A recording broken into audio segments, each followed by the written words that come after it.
Welcome. My name is Justin, and I am an addict. I have been actively working the steps in the rooms of recovery since September of 2013, and am grateful to be sober one day at a time, thanks to my God, the steps, and the fellowship of other addicts.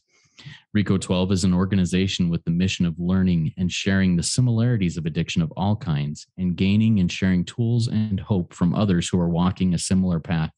Speakers from our past meetings have represented many fellowships and identify with addiction with such a variety as alcoholism, drugs, food, sex, gambling, theft, just to name a few.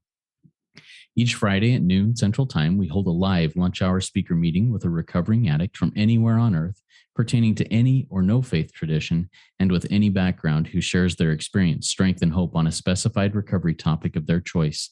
They share for 20 to 25 minutes on that topic, and then the live audience gets the opportunity to ask questions of that speaker for another 20 to 25 minutes. Before I introduce our guest speaker for today, I just want to do a quick update on plans for RICO 12 beginning March 4th. We start the 12-week series on each of the 12 steps of recovery. And as of right now, we only have 2 open steps. And those are steps 5 and step 8. So if you or anybody you know is passionate about either of those steps and would love to share on that step, please contact me at rico12pod@gmail.com. That's RECO12pod@gmail.com. And I'd be happy to talk to them and get that set up. Donations and podcast ratings and reviews are greatly appreciated. And details on doing that will be in the chat of the live meeting and in the show notes of the podcast. And we received a new review this week from Kenny B, who said this about RICO 12. One of the best tools I can have in my recovery toolbox. Thanks for spreading hope. I'm so thankful for the RICO 12 podcast. Thanks, Kenny B. We are thankful for you and those kind words. Now we look forward each week to receiving the light reflected from our speakers. That light inspires hope, meaning, worth, and growth in us, the listening audience. Now let's introduce our guest speaker for the 88th RICO 12 speaker meeting, Cathy M, whose topic is Keep Coming Back No Matter What. Here's a little bit about Cathy. Cathy is 65 and retired. She lives in Shreveport, Louisiana. She has degrees in psychology and nursing and was a commercial airline pilot for a major airline with her husband. Cathy has 26 years of sobriety in AA, 17 years abstinence with food, and 6 years in Al-Anon, and a year and a half in emotional sobriety meetings. She has been in OA 47 years, AA 44 years, and is married with 2 stepchildren and 2 granddaughters. And she tells me that this is the happiest time of her life and that she is very grateful and feels very blessed. Take it away, Cathy. The floor is yours. Hi, everyone. My name is Cathy. I'm a very grateful, recovering compulsive overeater and alcoholic. And as was said, I have 17 years of back-to-back abstinence and 26 years of sobriety, to which I'm very grateful to people like you, the 12 steps, and my higher power, whom I choose to call God. Before your eyes glaze over, I want you to remember 3 things. One is keep coming back to your meetings, whichever you go to, no matter what. Even if you don't want to, you think it's not working, never, ever, ever quit. The second thing is avail yourself of all possible help, which includes or can include counseling, medication, treatment, other programs, other self-help ideas. On page 133 of the Big Book, it says, although God has wrought miracles among us, we should never belittle a good doctor or psychiatrist. Their services are often indispensable. And the third thing I want to do is give you hope. I know I used to be very miserable, and I would cling to anyone that seemed happy, and I am happier than I've ever been in my life. I really should be dead, actually, the way I was going. And instead, I have a wonderful, full life. And more than happiness, I have freedom, because I'm not always happy, but I have probably more happiness than not. Freedom from bondage, the back of the Big Book, page 544 says, the medical profession would probably tell me I was conditioned for my addictions by the things that happened to me in my childhood. But the programs taught me that I'm the result of the way I reacted to what happened to me as a child. And what's more important is the 12 steps have taught me I can experience a change in the reaction that will allow me to match calamity with serenity. So it's not so much what happened, but how I react to it. There were quite a few unfortunate things that did happen to me. I was born on Long Island, New York, in a little town called Uniondale. This is a picture of it.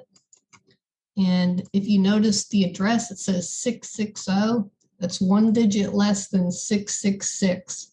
It was pretty cray-cray. It was very chaotic and dysfunctional. My father, I was close to. He was a World War II veteran, electrical engineer, and he had a very successful consulting engineering firm in the defense industry. That was my first diploma of many to come as a perfectionist and external validator, shall we say. My mother, bless her heart, was the identified patient in the family. She was a compulsive overeater, obese, a hoarder, a rager. There was physical and emotional abuse, and yet she could sometimes be the most wonderful, giving, loving, kind person. So it was confusing. I was the youngest of 5 children. My sister was an opera singer and sang at the Metropolitan Opera House. She was like a mother to me. My next brother was Paul, and he was gay when being gay wasn't cool, which conflicted with my father because he was very straight. My middle brother, John, eventually died of alcoholism and addiction. He was a successful contractor. And my brother, Ken, had many struggles, and I'm grateful to say he ended up becoming a major airline captain on a different airline than me. When I was young, up to puberty, I was a good kid, on the quiet side, sensitive, into gymnastics, ballet. I studied ballet at Lincoln Center in New York City. I did some modeling. And there were 2 major things that were a blow to me young. One is that I was sexually abused by a neighbor and a relative at 4 and 8. And the second is my sister was basically kicked out of the house for reasons I won't go into. But that was the first time I remember feeling anxiety, almost lightheaded anxiety. And my rudder was gone. In adolescence, I stopped ballet. I got into guitar. Here you can see the old hippie times, and I started gaining weight. I didn't get really much heavier than this, but I was used to being very thin and lithe. And my day, Twiggy was big, if you even remember that model. And so I was very upset about gaining weight. My mother found OA, and I went with her. Unfortunately, she was constitutionally incapable of being honest with herself. She was not at fault. She seemed to have been born that way, and she was unable to recover. By the grace of God, thank God, I latched on with both hands, and I never left. I went to Hofstra University, and I graduated Phi Beta Kappa with a degree in psych, and I wanted to go on and become a psychologist. My father was not into that. He was into the sciences and math. And so my last semester, I took a private pilot license for fun. And my instructor was a World War II fighter pilot, and he encouraged me to go into flying. And it was just about as simple as that. I investigated, and off I went to Vero Beach, Florida. And I went through all my ratings pretty quickly. And in Vero Beach, there were no OA meetings, but there was an AA clubhouse, and that's where I went to work my OA program.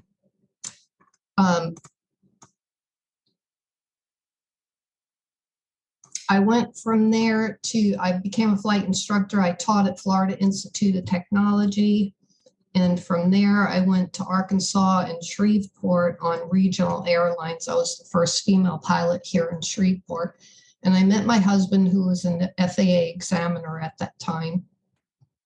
And we've been together 41 years. And as someone says, that's not my fault. I have to credit him. There were many times I was ready to throw in the towel, and he's a good guy. He's very stable and just was committed to make this thing work. When we got married, he didn't want to leave. He's an only child, had a 2,000-acre cotton farm. And so I went back to school. I got my degree in nursing, valedictorian, perfectionist. And my plan was to become a psychiatric nurse practitioner. I did work as a chemical dependency unit charge nurse and on the coronary intensive care unit. The regional airline went out of business, making my husband unable to be gainfully employed. That was his only career. And so we applied to all the major airlines, and we were hired at an unnamed major airline, the largest in the world at the time. And we went up there as the first married couple ever hired. I started, of all things, on the 747 as a flight engineer, flying the Pacific. And then I went to the 737-300, and then I was captain qualified on the 777 and flew all over the world. My husband liked domestic flying, and he flew 727, the 737-200, 300s, and the 767. When the airline found out about my background as an RN and chemical dependency, I joined the Employee Assistance Committee of the Airline Pilot Union, and I became chairman of the EAP at Chicago O'Hare. And I loved that work. However, my husband and I had a house in Shreveport, an apartment in Chicago. He's an only child trying to help run the farm. His dad was ill. There were many stressors, and I also had unfinished trauma from the sexual abuse, and was very codependent and perfectionistic. And so I relapsed with alcohol. I had 13 years at that time. And I went to treatment and went to group and individual counseling and was tested through the FAA. There's a program for anyone that's alcoholic, and got my medical back and resumed flying. The next couple years were great. And then we hit some turbulence. We had 9/11 and a union contract. His mom got Alzheimer's. His father died, so he had to settle the estate, take care of the cattle operation, and his son, our stepson, got Hodgkin's lymphoma. So there was a lot going on. My brother and my sister both got cancer, and I'm kind of the resident nurse, so I'm the one that went everywhere and helped everyone. And through inheritance and saving and some good decision making, we were able to retire early. And the last 10 or 15 years have been the happiest in my life. There's a couple reasons for that.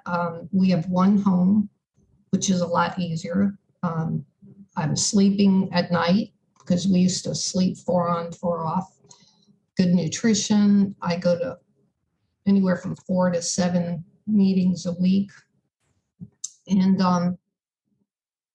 I resumed counseling, not so much that I have to go, but for me, counseling is like a personal trainer for the mind, and I consider it a privilege to be able to go to counseling.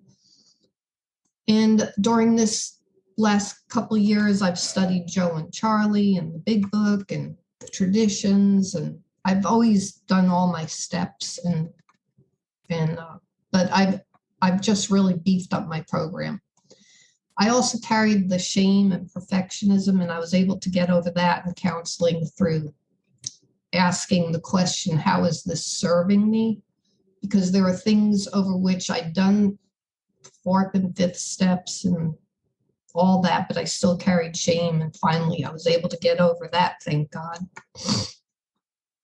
Today, I do a lot of service, in particular in OA and Al-Anon. I have a sponsor in each program. I sponsor 3 people, and that's one of the greatest joys in my life, is listening and reflecting to other people. I bring a laptop and make our meetings hybrid. I led OA 12-step workshops. I've been an OA, or I am an OA intergroup officer. I'm the chairman of the public information professional outreach committee. I've been a region rep, and I was a delegate to World Service. And then in the last 7 years, I joined Al-Anon to further release myself from codependency, because I was the go-to person in the family whenever anyone had problems, and it was just eating my lunch. So I learned in Al-Anon, and I did all the steps, traditions, and concepts. I really committed myself to. I was very serious about it because I was in pain from that codependency. And I've learned to detach and to focus on myself and take good, loving care of me and stay out of other people's business, which has been tremendous. I've also developed a very deep trust and faith. I've always believed, but I've really developed a trust in my higher power, whom I choose to call God, by meditating on scripture and memorizing it. And today I live in steps 10, 11, and 12. And the two of the most important words in the steps to me are the first one, we, but also the word continue. And so steps 10, 11, and 12 is where I live today. I have a handy little notebook from OA that I can write my food plan, my gratitude list, read a meditation, and write on it. And then at night, I do my evening review. And when I have a problem, I'll write out an inventory and call my sponsor and discuss it. I think of the 5 things to keep my program good, which is read the big book, go to meetings, call my sponsor, pray, and work the steps. Another thing that's been really, really good, and it's this weekend, so anyone that wants information of any kind from me, but this in particular, my email is in my little box there, is a 2-way prayer workshop with Father Bill W. And that has been phenomenal. You do not have to have any particular higher power. He's got 50 years of sobriety, and what that workshop is how to get really close to whatever your higher power is and to find the direction in your life. And it's just a wonderful workshop, life-changing. I also joined Toastmasters because I used to be afraid to speak in public, and that has really helped with self-confidence and just helping me to self-actualize, because it's more than public speaking. You can go into writing books, having podcasts, websites. So it's an excellent thing for someone like me. It's really brought me out. And then the last thing that I've been doing is about a year and a half ago, I started Emotional Sobriety meetings with Dr. Alan Berger. And if you want any information on that, I'll be happy to send. I have a form letter. That has been the cherry on the cake. Emotional sobriety, according to Bill Wilson, he wrote a letter to someone that was depressed, and he said, it's real maturity and balance or humility in our relations with ourselves, others, life, and God. There's a lot to it, but I can give you a synopsis of what it is. I have learned to love myself. I'm a recovering self-hater. And today I love myself, and I give my own self-validation and stop looking for it in other people. If they give it to me, that's icing on the cake, but I don't have to. I used to just people please. Today I have self-compassion. I'm very careful how I talk to myself in my mind, only positively and lovingly and with compassion. And if I start hearing anything else, I stop it immediately and redirect.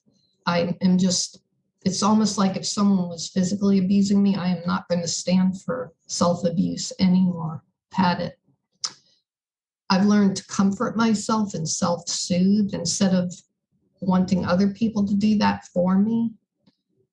I accept all parts of myself, even the stinky thoughts and the stinky feelings. And he's taught me to respect all my feelings, but not give them privilege. To let the best in me lead the rest of me.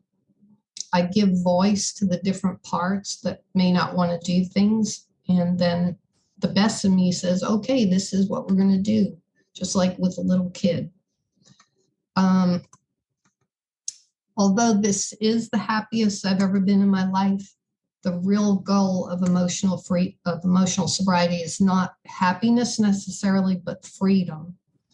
Freedom not to be reactive, but the freedom to pause and think and commune with God and decide what my response is going to be. I've learned to appreciate what is, grieve what's not, to live in the now, which is where God is.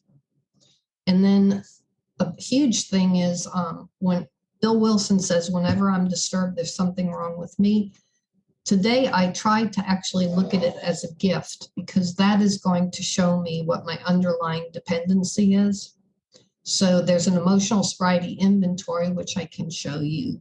And I determine what the underlying dependency is. And then the last column, what to do to take care of myself. I've learned not to take things personally and to self-talk about that. Today, trouble and tension shows me where I need to grow and what's missing in my life. And it's never about anyone else and what they did to me. It's always my reaction is my problem. What they do is their problem, and I can be curious about it, but no one makes me feel anything. I will end with the last page of the 12 and 12, step 12. I love this. Bill Wilson says, still more wonderful is the feeling that we do not have to be specially distinguished among our fellows in order to be useful and profoundly happy. Because I grew up thinking I had to be something big. I was from New York, and that's how it rolled. Service gladly rendered, obligations squarely met, troubles well accepted or solved with God's help. That in the world we are partners in a common effort, that in God's sight all human beings are important. Love freely given brings a full return. I'm no longer a square peg in a round hole, but I can fit and belong in God's scheme of things. That the permanent and legitimate satisfactions of right living, for which no amount of pomp, circumstance, no heap of material possessions could possibly be substitutes. And I love this sentence, true ambition is not what I thought it was. True ambition is the deep desire to live usefully and walk humbly under the grace of God. The big book says, we realize we know only a little. God will constantly disclose more to you. See to it that your relationship with him is right, and great events will come to pass for you and countless others. Abandon yourself to God as you understand him. Admit your faults to him and your fellows. Clear away the wreckage of your past. Give freely of what you find, and join us. I'll be with you in the fellowship of the Spirit as you purposefully walk or trudge the road of happy destiny. So I say to you, don't quit before the miracle happens, because the miracle happened to me. And I was one miserable person for many years. And by the grace of God, I have a wonderful life today. May God bless you and keep you. Until then, thank you. Awesome. Thank you so much, Cathy. I really appreciate your sharing of your experience, strength, and hope there. If you want to stop sharing your screen there, that would be fantastic. A quick reminder to our live audience that if you have a question for Cathy, please type it in the Q&A link at the bottom of your Zoom window. Looks like two speech bubbles over the top of each other, and we'll get to that. We do have a couple of questions that have come in, and I've written down several. Before we get going, I'll ask the first question that isn't official, but as you were reading A Vision for You there at the end, you added a word in there as you purposefully um, trudge the path. I can't remember exactly where you put it, but tell me why you added that word purposefully in there and why that was important to you. There's a well-known speaker in OA that gives big book studies, and he said, some of the definitions of words were different back in the 1930s, and trudge to us sounds like it's like kind of a bummer, and trudge to them meant to walk purposefully, and so we're walking purposefully. Excellent. Thank you for sharing that. All right. I'm going to get to the first question here. This is from Nancy B. Nancy says, Cathy, are you out in the spirit of sunlight, or do you have fun? Do you sing and laugh and dance, or just be silly? Or do you just go to meetings all the time and do step work? Also, how much quiet time do you take just to be still? I definitely have fun. And for me, I love religion, psychology, philosophy. So my meetings and my reading is fun to me. I love that stuff. I eat it up.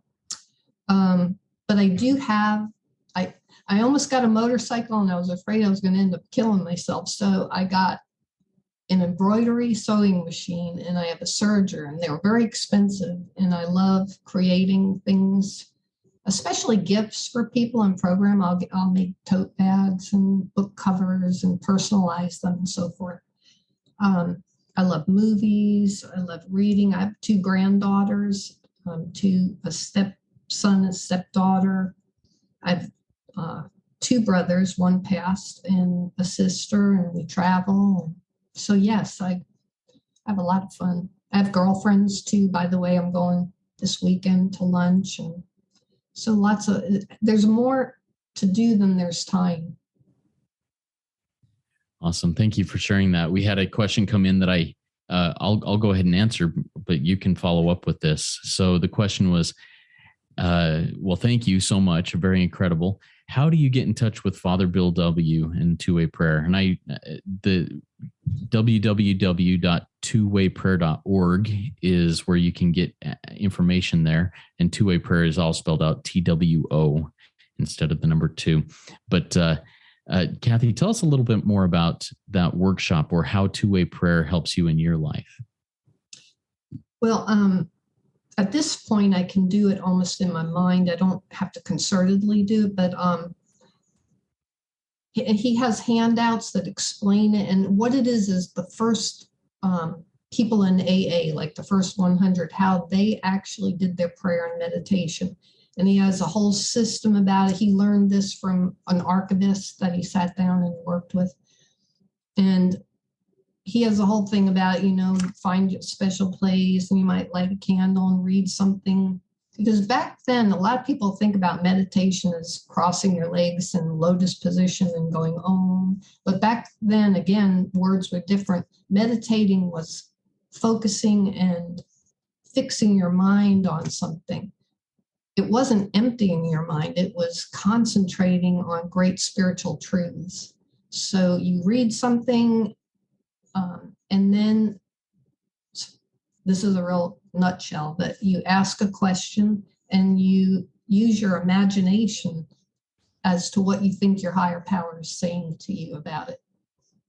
And he will have people volunteer and do that, and he critiques it so you really understand and you can get the gist of how it works. And then if he gives you any directions, you circle them, and then the next day you look and see, did you do that? Because if you don't do what your higher power says, he'll stop telling you, and probably your heart gets hardened to it. But anyway, what it does is, for instance, it's so heart-wrenching. People might say, God, I hate myself.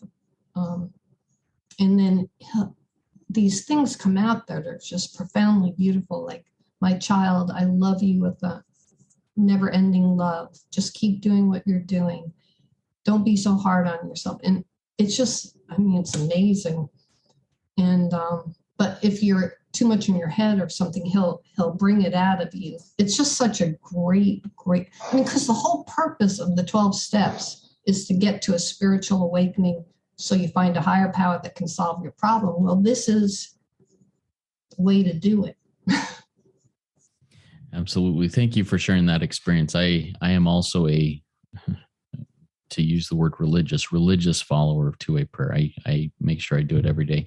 And follow-up question, this is also from Nancy B that she asked previously. Let's follow up with that. How much time do you typically spend per day in quiet time and connecting with God? Oh gosh, a lot, because my higher power, I'm Christian, and a lot of times I'll just put on spiritual music if I need to self-soothe. I've learned there's a lady named Kristen Neff, and she talks a lot about self-compassion. You can put your hand on your heart and rock, and I'll tell myself things, or I can picture my higher power actually telling me things. And so all through the day, I actually got a desk chair that reclines, and I can put on something like that and just put my feet up on the desk and just close my eyes and spend time with God. It's the best time in the world. Thanks. Thank you. Now let's go back to the title of this talk, keep coming back no matter what. In your life, in your walk in recovery, have there been times where you're like, I don't think I need to go back, or you were tempted to be like, I'm good here. I don't need to keep going back. And if so, how did you continue coming back no matter what?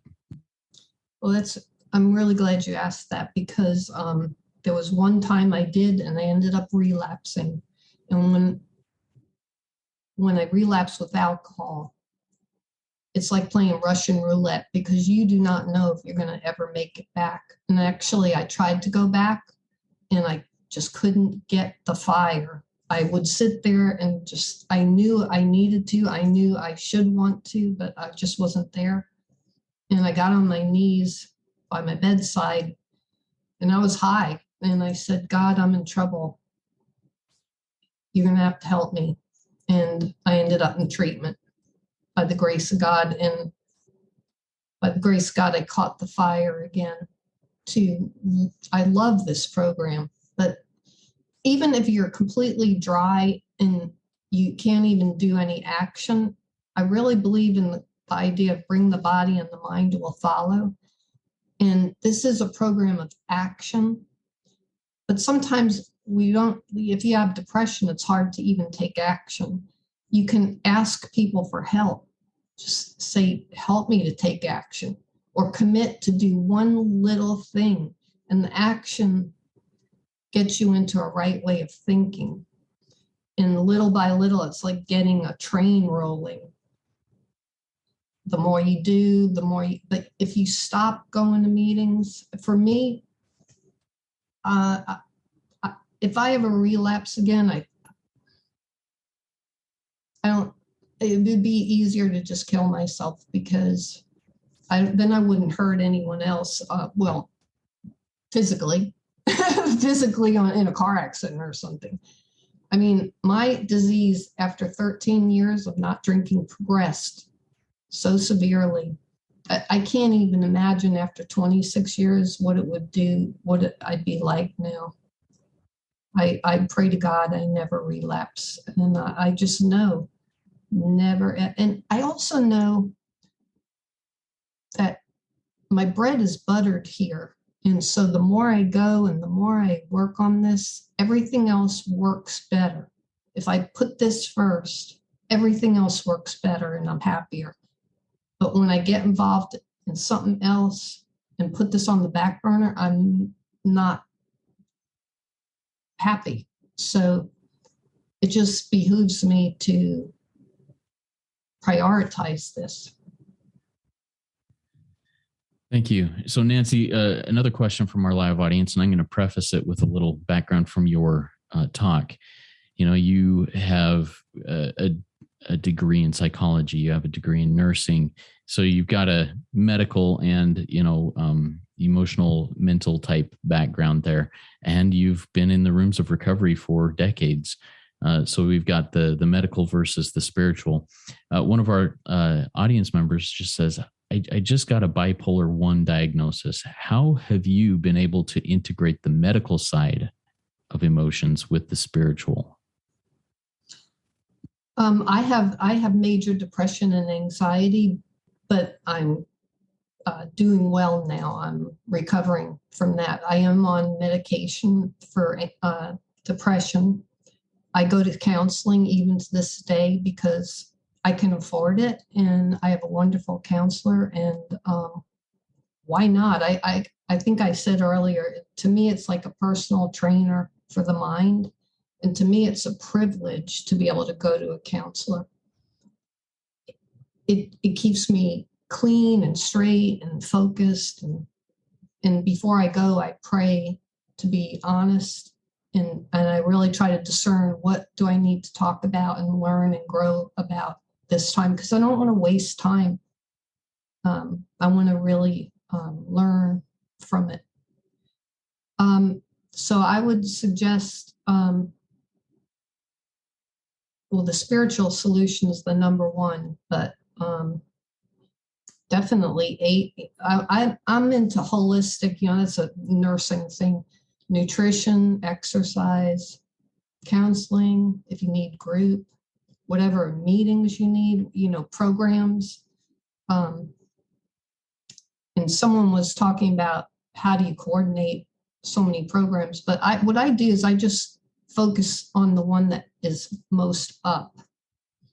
I kind of keep a general meetings per week, but if one, let's say I'm more having trouble with codependency, like I've really focused on emotional sobriety in particular, and then Al-Anon, and AA and OA are just kind of the baseline.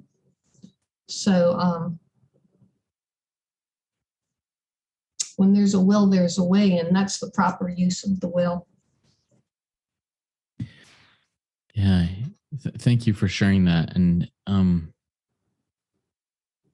going to jump to this other question. I may come back to that here in a few minutes, depending on if we have time, but I would love to talk a little bit further about that. But first, you mentioned in your talk that you had stopped people pleasing. You had been a people pleaser for a long time and you stopped doing that. What did that look like? What experiences did you have, both positive and negative, as you set that boundary or stopped people pleasing? What kind of experiences did you have in that, and how did that affect your recovery walk? Well, when I was flying, I really loved my dad, and my mom was kind of a mess.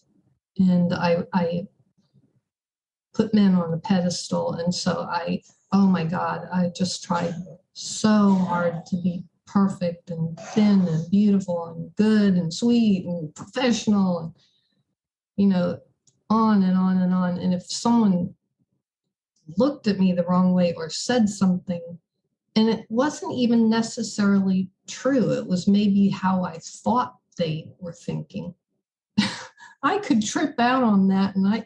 And you'd never know it, because on the surface, I was so professional, but I might go home and just be in tears. Just, he didn't like me, and and it was painful. And what I've learned is to just really focus on what does Cathy need to do? And it's almost always exercise, eat right, clean the house, do my work. When I do all that kind of stuff, when I take care of what I really need to do, I get self-esteem and I feel good. And I don't know if it's partly age and like the estrogen's lower or something, but I'm just not there's just kind of something growing in me that I just, I immediately go inward and I start telling my own self, you're a wonderful, beautiful, intelligent person. And I'll just picture the Lord telling me, Cathy, I'm so proud of you. You're doing such a great job. I love you. Doesn't matter what they think. And you don't even know if they're thinking that. Probably they're not even thinking that. But I just self-talk, self-soothe, do what I need to do. I'm so busy doing what I need to do. I don't have time to worry about trying to fix other people. Or does that make sense? I think so. Have people come across or come back and said, "Hey, Cathy, you've become selfish. What you used to, do all this stuff for me, and now I'm not seeing that as much." And if so, how do you respond to that now? I don't think so. It would be interesting. No, I think my husband's happier because I'm not moody. I'm not teary. Engaged and happy, and I still do everything. I mean, I'm taking care of business at home and stuff, but no. Oh. Okay, very good. Thank you for sharing that. I guess that's one of my fears. I'm a people pleaser, and a few weeks back we had a guest speaker on that said, if you're a people pleaser, you are dishonest. and it hit me hard, and so I've been walking that path and thinking about that. Okay, what will happen if I stop saying, okay, I'll jump to this right away and make that happen? Will people think I'm being selfish? Will people, hate me? When really it's none of my business, but that's a fear that I have right now in my walk. So thank you for sharing your experience there. That gives me some courage and some hope also on my end. Okay. So on that note, and I think maybe it's already been touched on, but maybe dig a little bit deeper. How do you create healthy boundaries and avoid drama and codependency? Part of this is osmosis, but going to Al-Anon and the emotional sobriety, it's just happening. But like when I speak to my brothers and sister, I used to send them thousands of dollars. I used to be in their life trying to help manage, fix. And I get one fixed where I thought that person was safe, and then the other one would fall apart. And then I was actually going nuts when I went to Al-Anon. I was like, I'm going to have a heart attack. Well, today is completely different. When they call, I just say stuff like, wow, that sounds painful. I know you're going to figure this out. And I've found they just want to be listened to. They don't want to be fixed. And they used to actually worry about telling me stuff because they didn't want me to worry. And so today I'm just, I'm detached, but it's not like I don't care. I care very much, but the truth is I never was in control. All I was doing was making myself nuts. Sounds a lot like living the serenity prayer, huh? Mm-hmm. Very good. Very good. Thank you. All right. We have another question that came in from Arlene in our live audience. Arlene says, you said you like to read a lot. Are there any books you can recommend that relate to the program or help your growth in the program? And then a second part. And what was the person's name referred to for guidance time with God? Kristen was the first name. Well, that was Father Bill W., and that's this weekend. Again, take my email address and I can send you the flyer on the two-way prayer. I read all the different program books. Of course, on emotional sobriety, Dr. Berger has 12 essential insights to emotional sobriety. And then the one that was most famous before that is 12 smart things. Gosh, I read Christian books. There's one right now. I read this years ago, but it was so awesome, and I finally remembered the name. It's called Who Calls Me Beautiful, because that was a big thing. Like I was never enough, physically, mentally, emotionally.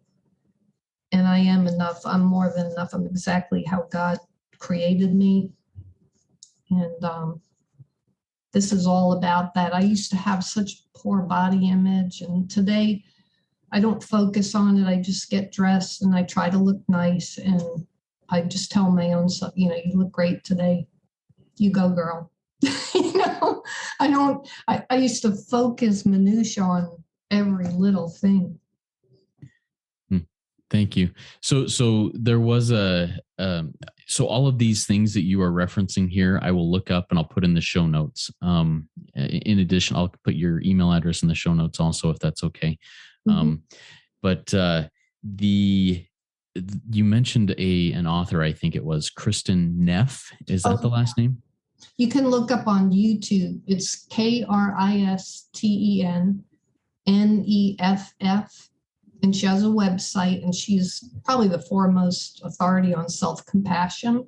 And on her website, under resources, she has guided meditations and things you can write, exercises. And she has YouTube videos where she explains self-compassion. One of the doctors, a psychiatrist that comes on Dr. Berger, his meetings, this stuck with me a couple weeks ago. He said when you or I do something that you don't like, he goes, instead of that, you stupid idiot, go, oh, isn't that cool? I love that. Just like you do with the little kid, picture a kid that you just love and is so adorable. And if they did something, you might just go, oh, what's going on with you? Instead of that critical, harsh stuff. Well, thank you for sharing that. And I'll add all of these things that I've written down as resources you've referenced in the show notes of the meeting. If you have any final questions here for Cathy, I've got one more, but if anybody else in the live audience has another question, please type it in the Q&A link. We'll try and get to it here. Oh, we just have one that came in, and I'll read it right now from Nancy. Do the people you are friends with help and support you? And do you know any old timers personally? And does that help? Oh, yes. Yes. I mean, I have a really great core group here in all three. But I mean, I have OA friends here and I think one of them's here today. We can talk about anything. It's really awesome. And in Al-Anon, and there's old timer meetings. And I'm an old timer. Awesome. Very good. Well, thank you. My last question is just this. Do you have any final words of wisdom for us before we start closing down this meeting? Two things. One is I am just completely loving this emotional sobriety work. I think, someone said that Al-Anon is charm school for AAs, but this emotional sobriety is like your PhD. And I cannot, maybe it's not for you, but it's a lot of people are finding Bill Wilson called it the fourth legacy that's never been realized. And the main meeting's on Thursday night, and it's fun. There's like 3 or 4 other counselors. Dr. Berger will talk usually, and then they chime in, and then they open it up for sharing. And it's fun. We laugh. It's just interesting. It's food for thought. It's fantastic. It's really given me so much more freedom and joy. And keep coming back no matter what. Awesome. Thank you so much, Cathy. That was a great RICO 12 weekly speaker meeting for all addicts and those wanting to hear more and learn more about addiction and the recovery therefrom. If we didn't get to your question, or if you have other questions, please go to rico12.com/forum and join in our community and ask those questions and answer others' questions that may come up. I invite the audience to keep coming back. Come back next week. If you have not yet rated and reviewed the podcast in Apple Podcasts or wherever, please go do so now. That's a great way to work our 12th step in sharing this message with others. Next week, we have a great speaker lined up. We'll hear from Cheryl S., active in the rooms of recovery for 28 years, whose topic will be from humiliation to humility. And I'm really looking forward to that. Now, let's launch off into the rest of our day with the Step 11 prayer that Cathy will be voice for. Have at it, Cathy. Page 99 of the AA 12 and 12. Lord, make me a channel of thy peace, that where there's hatred, I may bring love, that where there's wrong, I may bring the spirit of forgiveness, that where there's discord, I may bring harmony, that where there's error, I may bring truth, that where there's doubt, I may bring faith, that where there's despair, I may bring hope, that where there are shadows, I may bring light, that where there's sadness, I may bring joy. Lord, grant that I may seek rather to comfort than to be comforted, to understand than to be understood, to love than to be loved. For it is by self-forgetting that one finds, it's by forgiving that one is forgiven, and it is by dying that one awakens to eternal life. Amen. Amen. Thank you so much, Cathy. Keep coming back, everybody. It works when I work it, so work it. You are worth it.